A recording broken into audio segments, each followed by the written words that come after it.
Bonjour Dean. Lors de notre dernier entretien, nous avons vu que Reiki et le Feng Shui étaient deux formes de connaissances associées à la magie des sons et des formes, comme l'explique Jacqueline Bousquet. Cela dit, pour toi, qu'est-ce qu'un mage ? C'est un personnage dont les 5 sens supérieurs sont développés. As-tu rencontré de véritables mages ? Oui, la vie m'a permis d'en côtoyer plusieurs. Je le raconte dans Nos vies d'astrologues. Noël Pilin, tout d'abord, une grande magicienne de la santé et des soins. Ma femme, c'est-à-dire José. François Brousse, le prophète catalan de Perpignan. Et Sri Satya Sai Baba en Inde du Sud. Et puis, j'ai lu la vie de ces grands personnages que sont Maître Philippe, Sri Aurobindo Ghose, Milarepa et d'autres. François Brousse recommandait de lire ne serait-ce qu'une page de la vie d'un grand initié par jour, car, disait-il, cela accélère notre évolution, Dean. Par lesquels commencer ? Oh, par ceux qui te plaisent, qui t'attirent. Jésus et Bouddha, par exemple, si tu veux. Parle-moi de François Brousse. Quel genre d'homme était-ce ? Un authentique prophète et mage. Figure-toi que les Écritures et les livres sacrés n'avaient pas de secret pour lui. Il les décryptait à loisir. Il était clairvoyant, clairaudient. Il avait accès à la mémoire de la nature. Il détenait la connaissance des cycles numériques qui racontent l'histoire du monde, ce qui lui a permis d'annoncer pratiquement tous les grands événements, y compris ceux de 2015 pour la France, et cela des dizaines d'années à l'avance. En outre, il se dédoublait à volonté et avait la capacité de se manifester à qui il voulait, quand il le voulait. Sache que les personnes susceptibles de dire qu'elles ont perçu la présence de François Brousse alors qu'elles habitaient très loin de lui sont nombreuses, à commencer par José. Peux-tu nous en dire davantage ? Eh bien, José saurait te dire, si elle était encore de ce monde, que François Brousse, habitant Perpignan, lui rendait fréquemment visite en corps astral dans son appartement de Boulogne-Billancourt. Cela se passait dans les années 75 et suivantes. José, qui était elle-même coutumière du fait, n'était ni effrayée ni même surprise. Pour elle, c'était normal. Elle demandait simplement à François Brousse de ne pas faire bouger les objets. Parce qu'il faisait bouger les objets ? Comment ça ? En bonne cancérienne à l'ascendant, José a toujours aimé accumuler les objets et les souvenirs qu'elle rapportait des pays qu'elle visitait. Des médailles, des coupes, des œufs en porcelaine, des étoffes, de petites pierres et encore des peluches, beaucoup de peluches. Ces objets occupaient les étagères de sa chambre et quand il venait la voir, François Brousse s'amusait à les faire bouger. Aussi, dès que José voyait la silhouette de Brousse se condenser dans sa chambre, elle le priait de bien vouloir ne pas déranger l'ordre des objets. Tout cela est relaté dans le livre Nos vies d'astrologues ainsi que quantité d'autres témoignages. Et dire que tu as partagé la vie d'êtres qui avaient ces facultés. Comme ça, je sais que ça existe vraiment. Rassure-moi, les grands initiés ont mieux à faire que s'amuser à aller voir les gens chez eux en dédoublement astral. Écoute, ils viennent pour des raisons sérieuses et même gravissimes. En général, ils viennent pour tenter d'enrayer la chute de l'humanité vers l'abîme. Mais ils ont aussi le droit de s'amuser. Dans les années 75 et 80, Brousse et José étaient très copains. Tu dis que François Brousse a su voir longtemps à l'avance les événements tragiques de 2015 en France. Oui, voici ce que François Brousse a publié pour l'année 2015 en s'appuyant sur les écrits de Michel de Notre-Dame. Ah, parce que pour François Brousse, les écrits de Michel de Notre-Dame, c'est-à-dire Nostradamus, font partie du sacré ?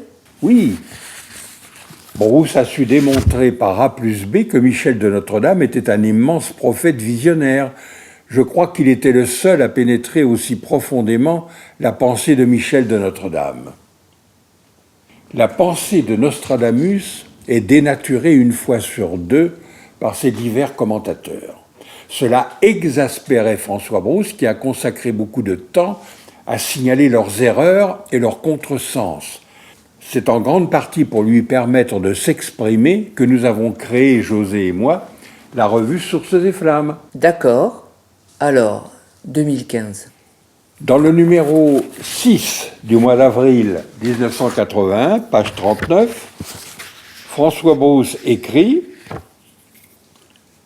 2015 est un pivot autour duquel le compas de 4 années décrit un espace prophétique allant de 2011 à 2019. Dans cet espace se loge vraisemblablement la Troisième Guerre mondiale, le monstre qui grandit dans les obscures cavernes de l'histoire. » C'était aussi un poète. Comment François Brousse a-t-il su que 2015 était une année aussi cruciale? Par voyance?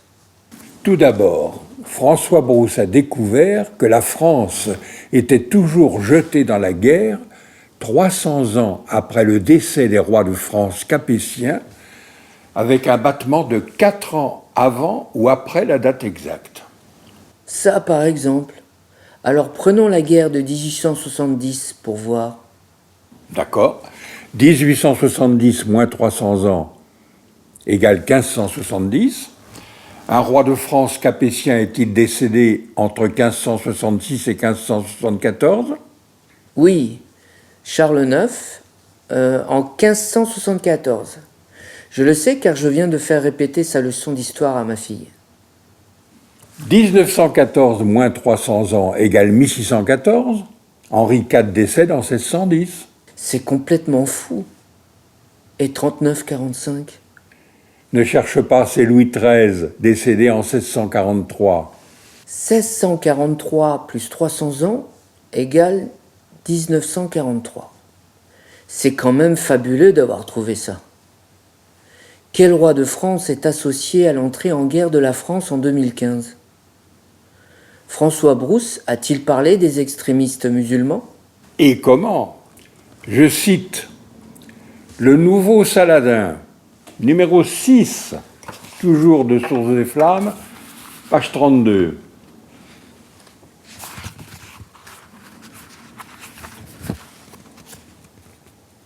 Il faut s'attendre à voir reparaître une vaste fédération islamique.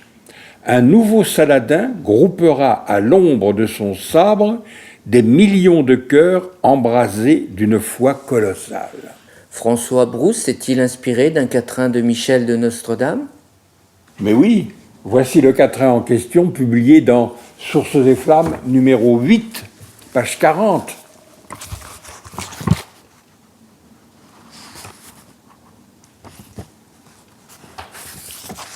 Un qui des dieux d'Hannibal infernaux fera renaître effrayeur des humains, on que plus d'horreur, ni plus pires journaux, qu'advint viendra par Babel aux Romains.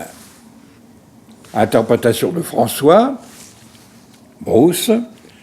Babel, une nouvelle Babylone, un nouvel empire babélique, assis sur des peuples parlant diverses langues. Cet empire sera gouverné par un effrayeur des humains. Les dieux infernaux d'Hannibal lui donneront sa puissance. Autrement dit, l'empire s'étendra de la Mésopotamie à l'ancien domaine carthaginois. Carthage dompta l'Afrique du Nord, la Sicile et l'Espagne. L'aigle antique de Babylone couvrait de son ombre planante le pays entre deux fleuves, l'Iran et la Syrie. L'empire néo-babylonien, synthèse de Chaldée et de Carthage, dominera ces vastes territoires, peuplés essentiellement de Mahométans. Il semble prédestiné à former une énorme fédération islamique sous le croissant d'Allah aux fauves éclairs. Un conquérant terrible, possédant le génie d'Hannibal et sa cruauté, mènera ces peuples fanatiques contre l'Europe. Des horreurs inouïes le suivront, une propagande effrénée le précédera, pire journaux, sa marée parviendra jusqu'à Rome. C'est impressionnant. Et pourquoi en 2015 ? 2015 moins 300 ans égale 1715. Décès de Louis XIV, en plein dans le mille. C'est en 2015 qu'ont eu lieu les assassinats de Charlie Hebdo et que le président de la République a déclaré que la France était officiellement en guerre contre les extrémistes. Je commence à comprendre pourquoi tu es si admiratif quand tu parles de Bruce. Avoue qu'il y a de quoi. Et moi, je suis content de voir que tu prends conscience de la puissance visionnaire de Michel de Notre-Dame et de François Bruce. Bruce a-t-il écrit des livres ? Beaucoup d'excellents livres sur l'ésotérisme. De plus, c'était un grand poète. Tous ces livres sont édités par la Licorne ailée. Y a-t-il un grand initié à notre époque ? Oui, un Russe. Sans doute Grigori Petrovitch Grabovoï. Sa venue a été annoncée par François Bruce. Bruce l'a-t-il vu arriver en décryptant l'un de ses fameux quatrains ? Oui, je peux te dire lequel. Il se trouve dans Sources et Flammes numéro 8 du mois d'octobre 1981, pages 40 et 41. Voici le quatrain de mémoire. Dedans l'Europe en Asie apparaîtra un de la Ligue issu du grand Hermès, et sur tout roi des Orients croîtra. Interprétation de François Bruce. Un nouveau prophète surgira dans un pays à la fois européen et asiatique, la Russie, le territoire du Verseau. Ce nouveau prophète se rattachera à l'éblouissante chaîne des inspirés qui remonte au grand Hermès, le conducteur de l'Égypte. L'influence du missionnaire d'en haut grandira et dépassera l'influence des maîtres de l'Orient, les rois spirituels du monde. Il apparaîtra sur toute la terre comme le soleil de l'esprit. Quand il a commencé à faire parler de lui, j'ai réalisé que Grigori Petrovitch Grabovoï était né dans le Kazakhstan sous contrôle de la Russie, soit en Asie et en Russie tout à la fois. À le lire, j'ai compris que son langage était celui d'un authentique initié et j'ai appris qu'il accomplissait des miracles. De plus, François Bruce m'avait dit que je le connaîtrais bien à la fin de ma vie. Or, c'est maintenant que je le découvre, alors que je suis à la fin de ma vie. Il a ajouté « l'on te régénérera ». Et je dois dire que ma pratique des exercices spirituels de Grabovoï est nettement régénérante. Quelle est sa mission ? Et pourquoi est-il venu ? Il fait tout son possible pour que la Troisième Guerre mondiale soit évitée, et il s'efforce de nous faire prendre conscience de notre immortalité et du développement harmonieux infini qui est le nôtre.